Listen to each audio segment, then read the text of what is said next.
eastern Kenya lies Dadaab, the world's largest refugee camp. Run by the United Nations High Commissioner for Refugees, or the UNHCR, Dadaab houses nearly 400,000 people, approximately 350,000 of whom are Somalis. At its peak, Dadaab held over 500,000 refugees.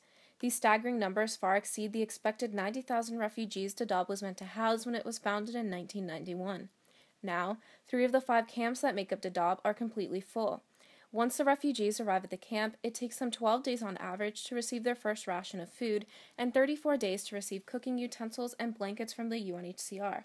Until then, refugees have to fend for themselves in a hostile environment. In an effort to identify and arrest suspected Somali fighters, police in Dadaab have escalated their operations in the camps, terrorizing many of the residents there. Many abuses go unreported under fear of retaliation, and holding cell conditions are abysmal.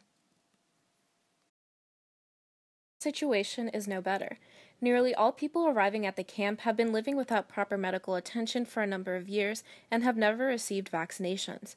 Due to the increasing insecurity within the camps, Doctors Without Borders, or MSF, has been forced to evacuate staff from 4 field hospitals and has suspended antenatal care provided during pregnancy, at their main hospital.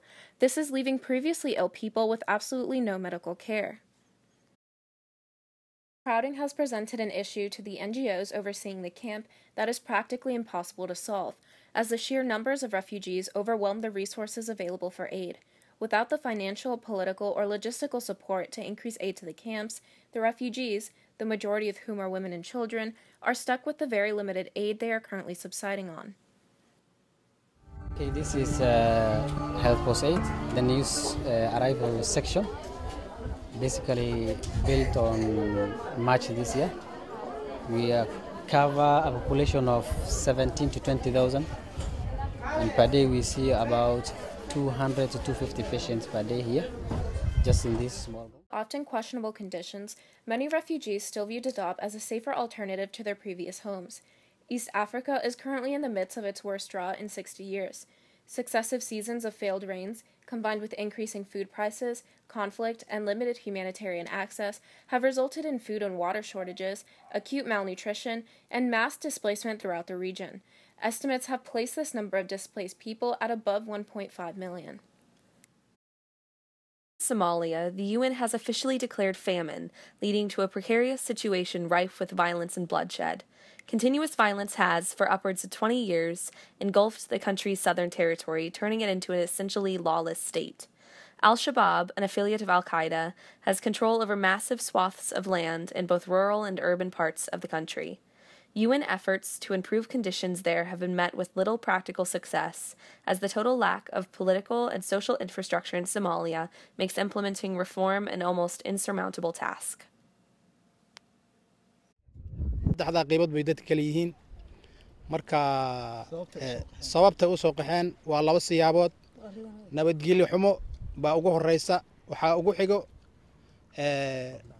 abaaro 3 sano jirsaday oo ay dadkii xoolahay ka dhamaadeen badarkay beerin jireen ay ka dhamaadeen marka waxa maciin la baday in lugta looga soo cararo nabadgelyo xumadii iyo baahidii halkan marka dadka noocaas loo soo kala aaday waxa ku jira haween dhacdo ku soo dhintay waxa ku jira haween dhacdo lagu soo kufsaday waxa ku jira rag la soo garaacay beenada lagala daalay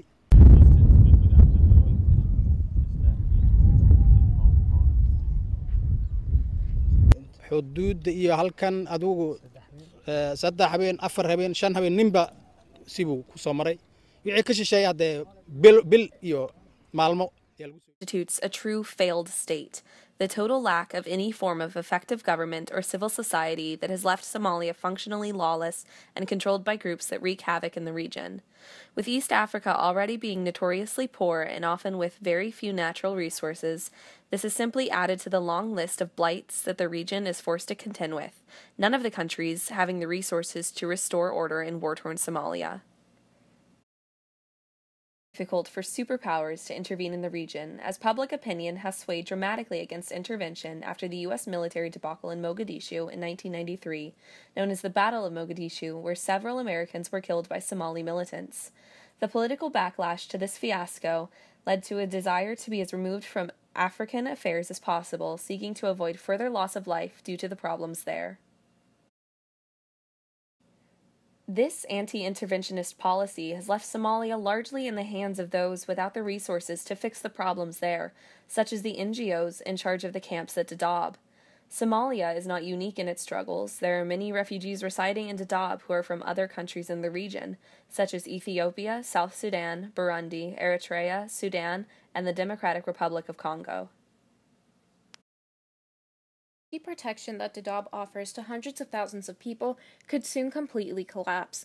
On April 2, 2015, gunmen stormed Garissa University College in eastern Kenya and committed the deadliest attack on Kenyan soil since the 1998 bombing of the United States Embassy. 147 people, including 142 students, were killed.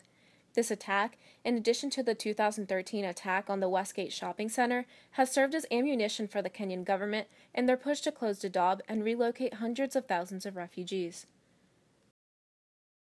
On April 11th, Kenyan Deputy President William Ruto stated that the UNHCR must relocate all the refugees located in the camps within 3 months, or the Kenyan government would relocate them themselves. According to Amnesty International, this edict is in direct violation with Kenya's international responsibilities and puts the people who Kenya is bound to protect under international law at risk. Has long viewed Dadaab as a breeding ground for al-Shabaab, fearful of the high numbers of Somali expats living in Dadaab, and is therefore seeking to permanently eliminate the supposed threat to Kenyan security in the aftermath of the university attack. However, both the UNHCR and the Somali government have confirmed that the repatriation will continue to be voluntary in accordance with the original agreement signed by the Kenyan Foreign Ministry. This calls the future of the already unstable camps into question, as Kenyans are rapidly favoring the removal of all Somali refugees from their country. In contrast to the efforts to close the camps, the Kenyan government has rounded up some 4,000 foreign nationals from Mombasa and Nairobi and has detained many of them in Dadaab. Many of these foreigners are Somalian or Ethiopian and are accused by the Kenyan government of harboring members of al-Shabaab. Effectively detained without legal process in Dadaab, these people are not free to move around or return home, even though they have not been formally accused of any crimes. This further infringes on international law and increases the divide between Kenyans and foreigners within Kenya in the aftermath of the attacks. The Foreign Ministry denies these people are being held from their families, with Haran Komen, the acting director of Kenya's Department for Refugee Affairs, stating that we have asked the refugees to come forward with information about missing family members so we can reunite them. Our offices are open. No one has come forward with such information as of yet.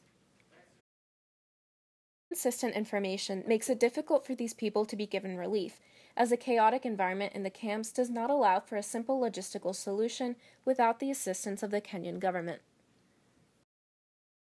Dadaab, as well as the reaction of the Kenyan government to the attacks at Garissa, show the result of not only the immediate conflict, but the lasting struggle in Africa to overcome ethnic, religious, and colonial divides left behind by centuries of strife in the region. The impact of the terrorist attacks on Kenya may very well cause the people with practically nowhere to turn to be even further displaced, again impacted by the radical terrorist groups that plague their own country. The series of events that have terrorized Somalia over the past decades have directly resulted in the vast amount of refugees stuck in Dadaab, and it is these same events that could force them out of these terrible conditions in a land that is not even their own.